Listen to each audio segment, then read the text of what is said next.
Hi, my name is Linda Blackman. And I'm Kelly Beasley. We are trainers with the Office of the State Controller.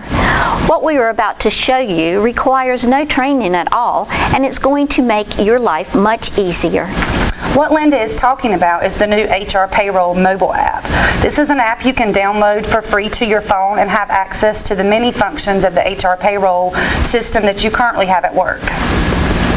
So we are introducing this to make your life a little easier for you, the state employee.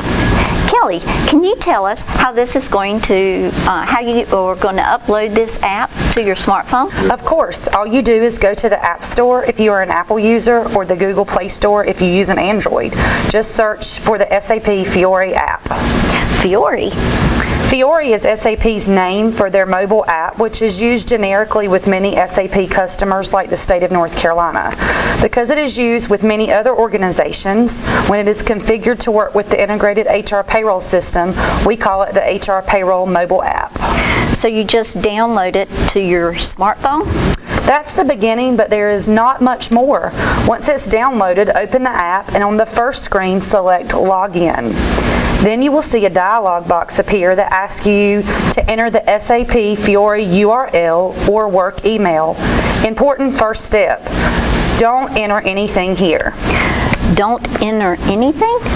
That's right. Just tap the little barcode icon to the right of the window and the app will request access to your camera.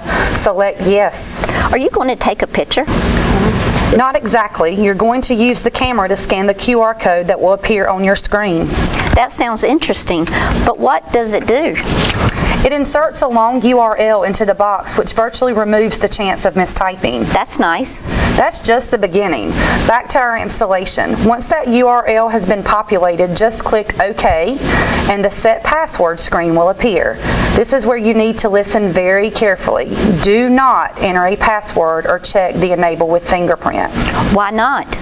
Because we at the state use NCID, which provides a higher level of security, and adding a passcode here would make it complicated each time you want to use the app. Great advice. So what's next? That's it. You are now ready to start using the HR Payroll mobile app. Thanks for watching this short video. We hope it was informative. Stay tuned for more tips and tricks on how to better use the HR Payroll mobile app.